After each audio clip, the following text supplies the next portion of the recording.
कहानी की शुरुआत होती है स्कॉटलैंड के एक RAF एयरबेस पर, जहां काफी तेजी से तैयारियां चल रही थी। एक फ्लाइट वहां लैंड करने वाली थी जिसे हाईजैक कर लिया गया था। इस सिचुएशन को संभालने के लिए कर्नल ड्रमंड को बुलाया गया। फिर जैसे ही वो बेस पर पहुंचा तो एक ऑफिसर ने उसे बताया कि उनका मानना था कि प्लेन का पायलट और को पायलट दोनों मर चुके थे, और साथ ही उन्हें ये खबर भी मिली थी कि प्लेन में कम से कम एक ऐसा इंसान मौजूद था जो जर्मन आतंकवादी वॉचलिस्ट में शामिल था। इसके बाद ड्रमंड कंट्रोल सेंटर की तरफ बढ़ा। वहाँ एक ऑफिसर प्लेन से संपर्क में था और लैंडिंग इंस्ट्रक्शंस दे रहा था, जबकि दूसरा ऑफिसर उनकी फ्लाइट पर नजर रखे हुए था। फिर कुछ ही देर बाद प्लेन रनवे पर उतर गया, लेकिन लैंडिंग काफी मुश्किल थी। लैंडिंग होते ही ड्रमंड ने अपने फौजियों से विजुअल कॉन्फर्मेशन मांगी और तुरंत प्लेन से संपर्क किया ताकि अंदर की सिचुएशन समझ सके। लेकिन तभी अचानक प्लेन के एक दरवाजे के पास थोड़ी हलचल दिखाई दी और अगले ही पल एक पैराशूट नीचे गिरा। तब फौजियों ने देखा कि एक छोटा लड़का उससे नीचे उतर रहा था।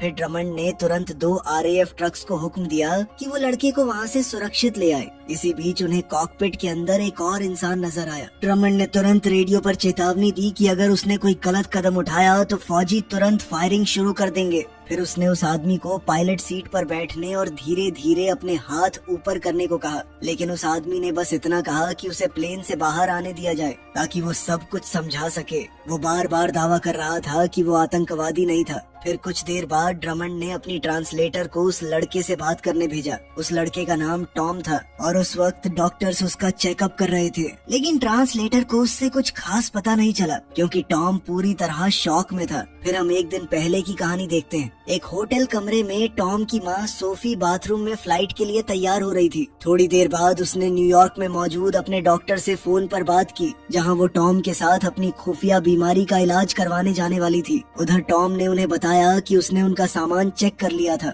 फिर रात के वक्त दोनों एयरपोर्ट पहुँचे। सोफी अपने बेटे से मिली और उसके बाद दोनों सिक्योरिटी चेक पार करके वेटिंग एरिया की तरफ बढ़ गए। लेकिन फ्लाइट से पहले सोफी वॉशरूम चली गई। वहाँ सोफी ने अपना दवाई का बैग खोला और एक सिरिंज में दवा भरने लगी। उसके बाद उसने बॉटल से कुछ पिया और तुरंत उस ड्रिंक का असर उसके शरीर पर दिखने लगा। फिर उसने वो सिरिंज अपने अंदर इंजेक्ट कर ली। उधर वेटिंग रूम में फरीद फोन पर बात कर रहा था। तभी टॉम उससे बात करने लगा। दोनों के बीच काफी अच्छी बातचीत हुई और फिर फरीद ने उससे पूछा कि उसकी माँ कहाँ थी। खैर कुछ देर बाद सोफी भी वहाँ आ गई और फिर दोनों प्लेन के अंदर जाकर अपनी सीट्स पर बैठ गए। इसी बीच मेन एयर होस्टेस कॉकपिट में गई और उसने पायलट और को पायलट बास्टियन से पूछा कि क्या उन्हें कॉफी चाहिए। उसके बाद वो कॉफी लेने के लिए एयर होस्टेस स्टेशन की तरफ बढ़ गई। फिर उसने 8 बॉल को फर्स्ट क्लास में बैठे एक बदतमीज पैसेंजर को हैंडल करने को कहा। खैर कुछ ही देर में प्लेन ने जर्मनी से टेक ऑफ किया और सीधे US की तरफ निकल पड़ा।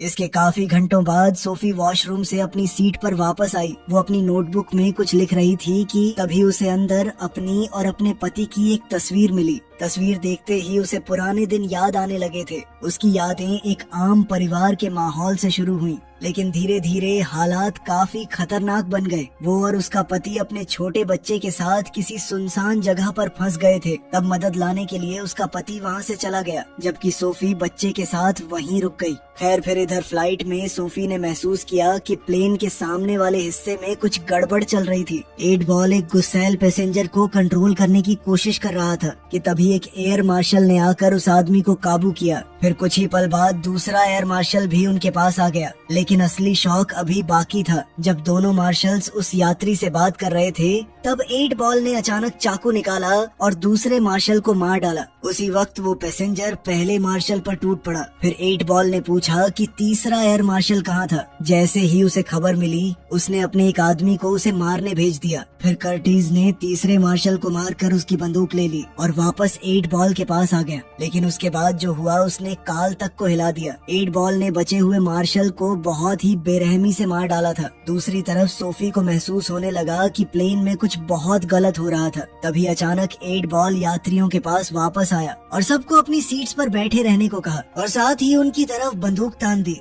अगले ही पल उसके बाकी साथी भी सामने आ गए और सब यात्रियों को जबरदस्ती प्लेन के पिछले हिस्से की तरफ भेजने लगे। वहीं दूसरी ओर बर्ग कॉकपिट के पास गया और उसने दरवाजा खटखटाया। जैसे ही बस्टियन ने दरवाजा खोला तो बर्ग ने उसे बताया कि मैंने पहले ही पायलट को मार दिया है। इसके बाद हाईजैकर्स ने हैच खोला और पायलट की लाश को सीधे प्लेन के नीचे वाले लेवल में फेंक दिया। उसके बाद बर्ग ने यात्रियों के लिए ऐलान किया। उसने सबको बताया कि अब प्लेन उनके कब्जे में था और सब यात्रियों को हुक्म दिया कि वो अपने हाथ सामने वाली सीट पर रखें। उधर दाढ़ी वाला आदमी यूरी ब्लैक बॉक्स के पास गया और उसे रीप्रोग्राम करने लगा। काम खत्म होते ही उसने कॉकपिट में जाकर बर्ग को इसके बारे में बताया। फिर को पायलट ने ट्रेन का रूट मोड़ दिया। वहीं दूसरी तरफ टॉम अपनी माँ के लिए डर रहा था, मगर सोफी ने उसे शांत रहने को कहा। लेकिन फिर भी टॉम ने प्लेन का प्लान देखकर उसे एक ऐसी जगह बताई जहाँ वो धूप से बच सकती थी। इसी बीच कर्टिस फारिड को सीट से उठाकर प्लेन के आगे की तरफ ले गया, जबकि कार्ल 8 बॉल को शांत करने की कोशिश कर रहा था, मगर तभी टॉम चुपके से अपनी सीट से निकल गया।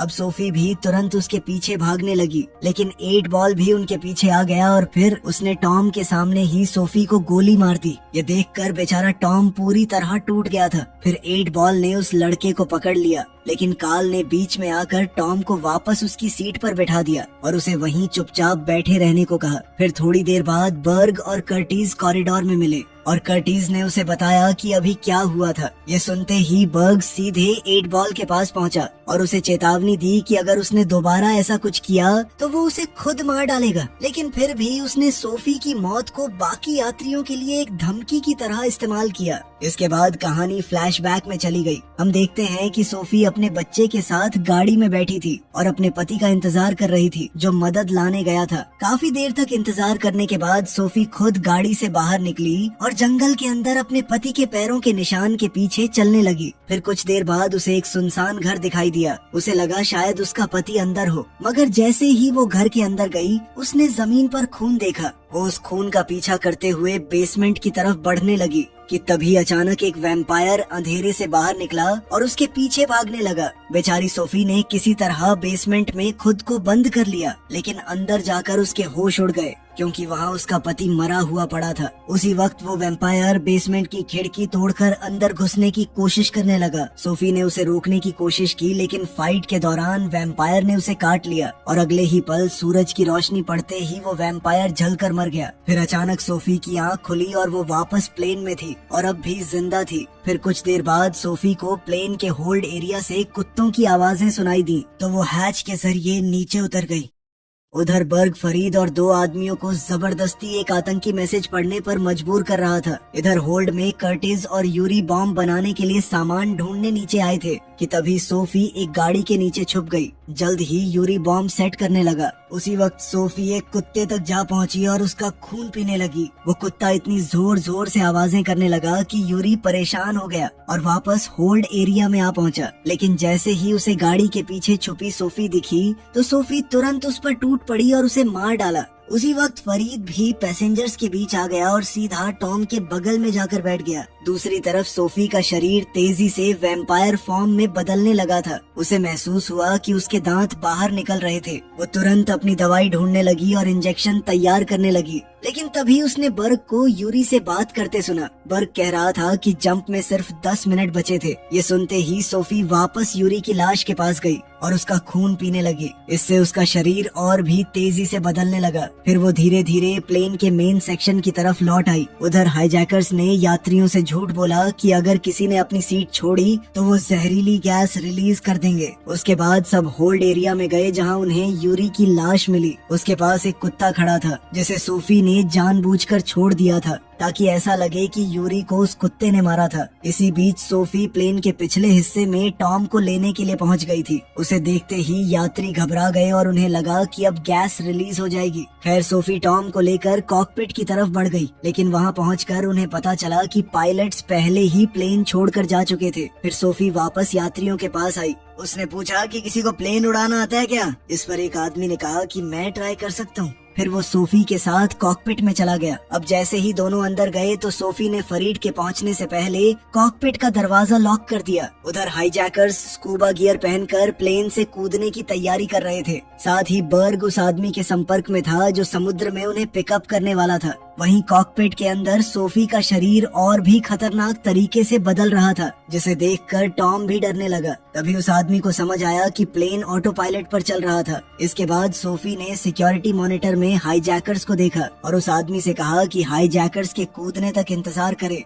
और उसके बाद ही ऑटो पायलट बंद करे। लेकिन 8 बॉल को अब समझ आ गया था कि सोफी अभी जिंदा थी। वो उसे ढूंढने के लिए बर्ग के साथ वापस प्लेन में घुस आया। तभी एक यात्री ने उन्हें बता दिया कि सोफी कॉकपिट में थी। ये सुनते ही दोनों कॉकपिट के बाहर पहुंच गए और दरवाजा खोलने को कहने लगे। लेकिन सोफी ने कॉकपिट वाले आदमी से कहा कि प्लेन को फिर से यूएस की तरफ मोड़ दे, मगर वो आदमी बोला कि यूरोप ज्यादा पास था। लेकिन सोफी को देखकर वो इतना डर गया था कि उसने बिना बहस किए उसकी बात मान ली। फिर जैसे ही हाईजैकर्स ने प्लेन के रूट को बदलते हुए देखा तो उन्होंने एक पैसेंजर को मारने की धमकी दे दी। फिर बर्ग ने बिना सोचे उस यात्री को गोली मार दी। इसके बाद उसने सोफी से कहा कि जब तक वो कॉकपिट का दरवाजा नहीं खोलेगी तब तक वो एक एक करके सबको मारता रहेगा। उसके बाद उसने 8 बॉल को हुक्म दिया कि वो अगला शिकार लेकर आए। वो दरिंदा जब भीड़ में गया तो एक छोटी लड़की को पकड़कर बर्ग के सामने ले आया। बर्ग ने अब उस लड़की को सामने खड़ा कर दिया ताकि सोफी उसे देख पाए, लेकिन वो लड़की को कोई नुकसान पहुंचाता उससे पहले ही सोफी तुरंत कॉकपिट से बाहर निकली। अगले ही पल वो बर्ग पर टूट पड़ी और उसके गले में दांत घुसा दिए। ये देखकर बस्टियन और बाकी पैसेंजर्स की रूह कांप गई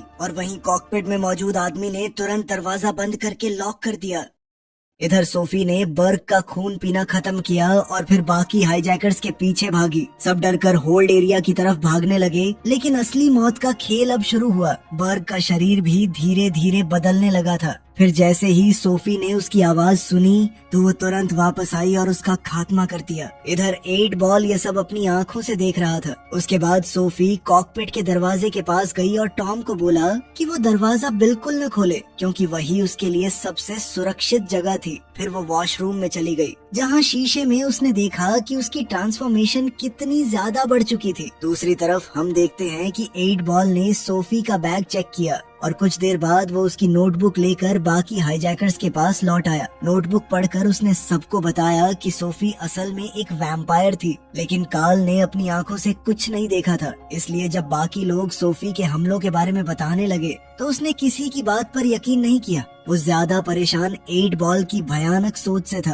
तभी 8 बॉल ने सबको एक यूवी लाइट दिखाई जिससे वो सोफी को नुकसान पहुंचाना चाहता था। उधर सोफी ने फिर से अपनी दवाई इंजेक्ट की और तभी एक और फ्लैशबैक शुरू हो गया। हम देखते हैं कि सोफी अपने बच्चे टॉम का ख्याल रखने की कोशिश कर रही थी और साथ ही अपनी खून की भूख भी शांत करने की। लेकिन जब बच्चा लगातार रोता रहा तो एक पल के लिए सोफी के अंदर का राक्षस बाहर आ गया। वो उस पर गुर्राने लगी, लेकिन अगले ही पल वो खुद को रोकने के लिए बाथरूम में भागी और अपने दांत तोड़ डाले ताकि वो टॉम को कभी नुकसान न पहुंचाए। इसके कुछ वक्त बाद सोफी वापस उसी घर में गई जहां वो वैम्पायर बनी थी। वहां उस वैम्पायर का बाप सामने आया जिसने सोफी को काटा था। उस आदमी ने बताया कि उसका बेटा कभी खुद को काबू नहीं कर पाया था और सच तो ये था कि वो खुद भी नहीं कर पाता था, चाहे वो नॉर्मल दिखने का कितना भी नाटक करे। ये कहकर उसने सोफी को गोली मार दी, क्योंकि उसका मानना था कि उन जैसे लोग सिर्फ बदनसीबी और दर्द लेकर आते थे। वहीं प्लेन में 8 बॉल लकड़ी को छील कर एक भाला बना रहा था, जबकि बाकी हाईजैकर्स इस बात पर बहस कर रहे थे कि अब आगे क्या करना है। तब कार्ल ने बैस्टियन को समझाया कि हमारे पास बस एक ही तरीका है, किसी भी तरह कॉकपिट में घुसकर प्लेन को सही रूट पर लाना होगा। वहीं इसी बीच टॉम कॉकपिट से बाहर आ गया। अंदर मौजूद आदमी उसे रुकने के लिए चिल्लाता रहा, लेकिन टॉम ने किसी की नहीं सुनी। उसने किसी तरह वॉशरूम का दरवाजा खोलकर अपनी माँ को बाहर निकाला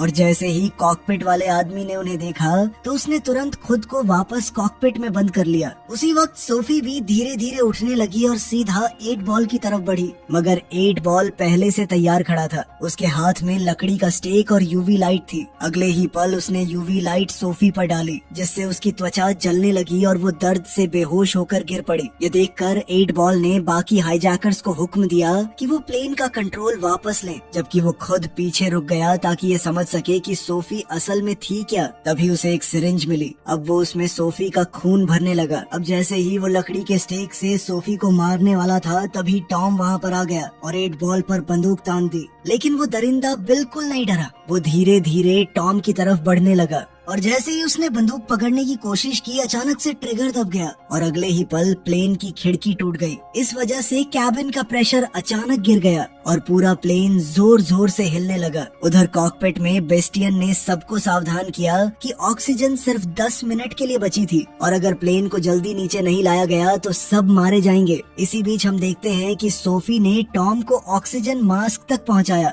फिर उसने जल्दी से बंदूक उठाई और 8 बॉल को गोली मार दी। इसके बाद 8 बॉल वहाँ से भागने लगा। दूसरी तरफ हम देखते हैं कि कॉकपिट में मौजूद आदमी एक साथ दरवाजा पकड़कर और ऑक्सीजन मास्क तक पहुंचकर खुद को बचा नहीं पाया और बेहोश हो गया। बस इसी मौके का फायदा उठाकर हाईजैकर्स वापस कॉकपिट के अंदर घुस गए थे। उधर सोफी टॉम को लेकर यात्री वाली साइड आई और उसे फारिद के हवाले कर दिया, मगर तभी अचानक प्लेन और भी नीचे गिरने लगा। लेकिन सोफी सीधे 8 बॉल के पीछे निकल पड़ी। फिर कुछ देर बाद उसने उसे एक बुलेट प्रूफ कार के अंदर छुपा हुआ पाया। अब सोफी ने उस पर कई गोलियां चलाई पर कोई असर नहीं हुआ और फिर 8 बॉल ने कुछ ऐसा किया जिसने सोफी को भी डरा दिया। उसने सिरिंज उठाई और अचानक सोफी का खून खुद के अंदर इंजेक्ट कर लिया। सोफी उसे रुकने की भीख मांगती रही लेकिन अब बहुत देर हो चुकी थी। अगले ही पल 8 बॉल का शरीर भी बदलने लगा। तब सोफी को समझ आ गया कि उसे रोकने का सिर्फ एक ही तरीका बचा था। अब वो तुरंत माचिस और शराब ढूंढने लगी। फिर वो वापस कार के पास आई और पूरी शराब अंदर डाल दी। फिर अगले ही पल उसने आग लगा दी और 8 बॉल जिंदा जलने लगा। तब आग की रोशनी में सोफी को उस पुराने वैम्पायर की बातें याद आईं कि उन जैसे राक्षसों को अपनी बुराई दुनिया में फैलने नहीं देनी चाहिए। फिर सोफी ने 8 बॉल का चेहरा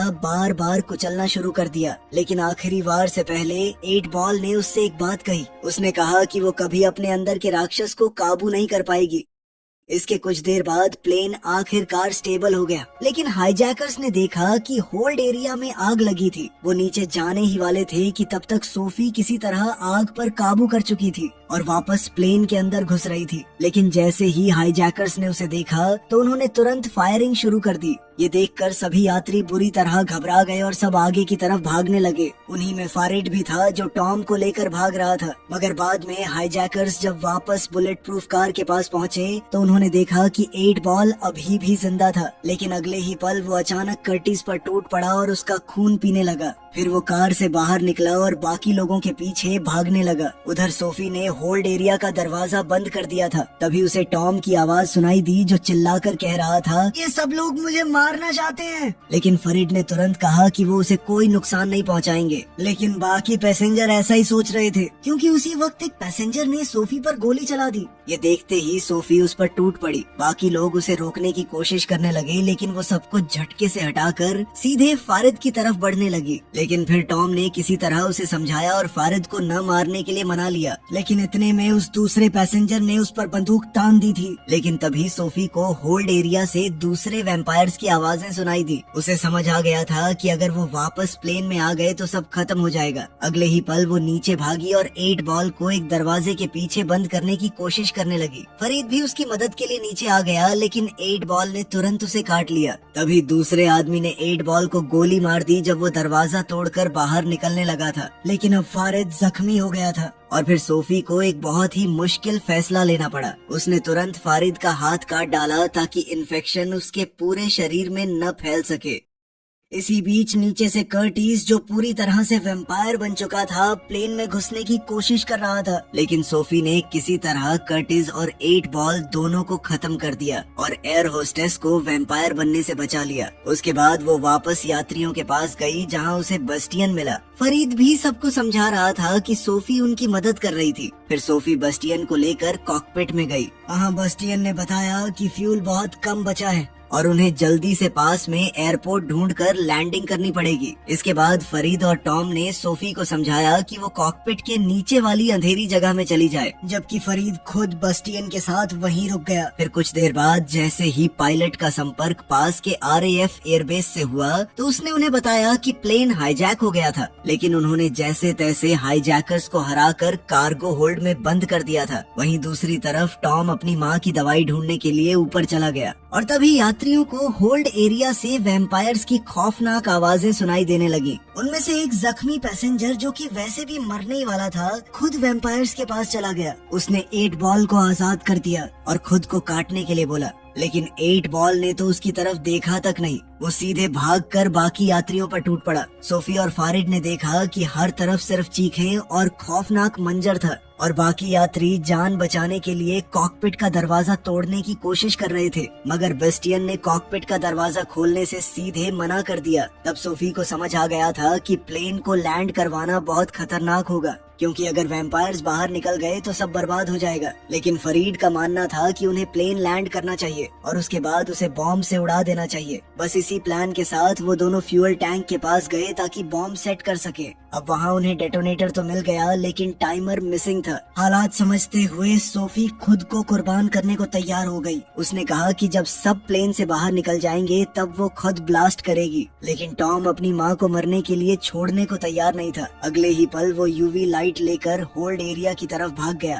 ताकि हाईजैकर्स का टाइमर ढूंढ सके। नीचे पहुंचते ही वैम्पायर्स उसके पीछे पड़ गए, लेकिन टॉम किसी तरह सबसे बचता हुआ आगे बढ़ता रहा। आखिरकार उसे सही टाइमर मिल गया और वो लेकर कॉकपिट की तरफ लौटने लगा, लेकिन तभी वैम्पायर्स ने उस पर हमला कर दिया और उसके हाथ से यूवी लाइट गिर गई। इधर कॉकपिट से सोफी यह सब देख रही थी और अगले ही पल वो टॉम को बचाने के लिए भाग पड़ी। जाने से पहले उसने बैस्टियन से पूछा कि प्लेन सही डायरेक्शन में जा रहा है ना। बैस्टियन ने बताया कि प्लेन ऑटो पायलट पर है और अब एयर ट्रैफिक कंट्रोल वालों की मदद से कोई भी सुरक्षित लैंडिंग करवा पाएगा। तब सोफी फेरिड की तरफ मुड़ी और उससे वादा लिया कि वो हमेशा टॉम का ख्याल रखेगा। उसके बाद उसने बास्टियन का खून पीना शुरू कर दिया, क्योंकि वो जानती थी कि अब वो पूरी तरह वैम्पायर बनने वाली थी। दूसरी तरफ टॉम को वैम्पायर्स ने घेर लिया था। तभी 8 बॉल ने उसकी चीख सुन ली और उसे अपना शिकार बनाने का ऐलान कर दिया, लेकिन उसके टॉम तक पहुंचने से पहले ही सोफी उस पर टूट पड़ी और फिर होल्ड एरिया में दोनों वैम्पायर्स के बीच खतरनाक फाइट शुरू हो गई। फाइट के दौरान 8 बॉल ने सोफी को काट लिया, लेकिन तब टॉम को एक खतरनाक आइडिया आया। उसने होल्ड का दरवाजा खोलकर प्रेशर ब्लास्ट करने का प्लान बनाया ताकि सोफी 8 बॉल को बाहर धकेल सके। इसी बीच कॉकपिट में फरीद ने देखा कि टॉम नीचे अकेला फंस गया था और तभी 8 बॉल किसी तरह वापस प्लेन के अंदर आ गया और सीधे टॉम की तरफ बढ़ने लगा। इधर हालात देखते ही फरीद ने ऑटो पायलट बंद कर दिया और पूरे प्लेन को एक साइड टिल्ट कर दिया। अगले ही पल सूरज की रोशनी सीधे 8 बॉल पर पड़ी और वो जलकर मारा गया। उधर टॉम ने अपनी माँ को बचाने के लिए अपना ही खून उसे पिला दिया। कुछ पल बाद सोफी होश में आ गई, लेकिन अब वो मुश्किल से खुद को कंट्रोल कर पा रही थी। वो बार बार टॉम पर हमला करने वाली थी, इसलिए उसने खुद ही उसे दूर धकेल दिया और रेंगते हुए वापस होल्ड एरिया में चली गई। इसके बाद RAF बेस पर हम देखते हैं कि टॉम बार बार ट्रांसलेटर से कह रहा था कि फरीद को बचा लो, लेकिन वो रेसिस्ट ऑफिसर कहने लगी कि फरीद मेरे लिए बस एक आतंकवादी है और कुछ नहीं। मगर टॉम बार बार उन्हें समझाने की कोशिश कर रहा था कि उसे वैम्पायर से बचाना बहुत जरूरी है, वरना सूरज ढलने के बाद सब खत्म हो जाएगा। लेकिन किसी ने उसकी बात पर ध्यान नहीं दिया। आखिरकार डॉक्टर्स ने उसे नशे की दवा देकर बेहोश कर दिया और ड्रमंड ने फिर से पूरी कमांड संभाल ली। उसने अपने फौजियों को रुकने का हुक्म दिया, जबकि प्लेन के अंदर वैम्पायर्स बची हुई लाशों पर टूट पड़े थे। दूसरी तरफ फौज लगातार फरीद से संपर्क करने की कोशिश कर रही थी। वो उसे खुद को फौज के हवाले करने को कह रहे थे, लेकिन कोई भी उसकी बात समझ नहीं पा रहा था। फरीद बार बार उन्हें सावधान करता रहा, लेकिन किसी ने उसकी मिन्नतें नहीं सुनी और फिर फौज ने उस पर फायरिंग कर दी। उसके बाद फौजी प्लेन के अंदर जा घुसे और फरीद को बाहर खींच लाए ताकि वो प्लेन ब्लास्ट न कर सके, लेकिन उन्हें बिल्कुल अंदाजा नहीं था कि अंदर उनका सामना किससे होने वाला था। उधर टॉम को हॉस्पिटल ले जाया जा रहा था, लेकिन रास्ते में ही उसने वो दवा उठाई जो उसके लिए रखी गई थी और पैरामेडिक को इंजेक्ट कर दिया। फिर उसने अपना टेडी बेयर उठाया और चलती गाड़ी से सीधे बाहर कूद गया। अगले ही पल वो पूरी तेज रफ्तार से प्लेन की तरफ भागने लगा। दूसरी तरफ फौजी जैसे ही प्लेन के अंदर घुसे तो वैम्पायर्स ने उन पर हमला कर दिया। फरीद उन्हें सावधान करता रहा, लेकिन अब बहुत देर हो चुकी थी। मगर कुछ पल बाद फरीद ने ट्रक के पीछे से टॉम को देखा। वो उसे आवाज देता रहा, लेकिन टॉम तक उसकी आवाज पहुंच ही नहीं पाई। जैसे ही टॉम प्लेन के पास पहुंचा तो उसने अपनी माँ को एक फौजी का खून पीते हुए देखा। वो जोर से उसे पुकारने लगा, लेकिन अब सोफी पहले जैसी नहीं रही थी और उसी पल टॉम को समझ आ गया कि उसकी माँ सच में खो चुकी थी। फिर उसने बिना एक पल सोचे प्लेन को उड़ा दिया। इतना जबरदस्त धमाका देखकर ड्रमंड और उसके फौजी भी दंग रह गए। आखिरकार फरीद अपनी बची कुची ताकत से मलबे के पास पहुंचा, जहां टॉम अकेला खड़ा था और फिर दोनों एक दूसरे को गले लगाकर रो पड़े। वीडियो पसंद आई तो लाइक कर देना, चैनल को सब्सक्राइब कर लेना। मिलते हैं अगली वीडियो में।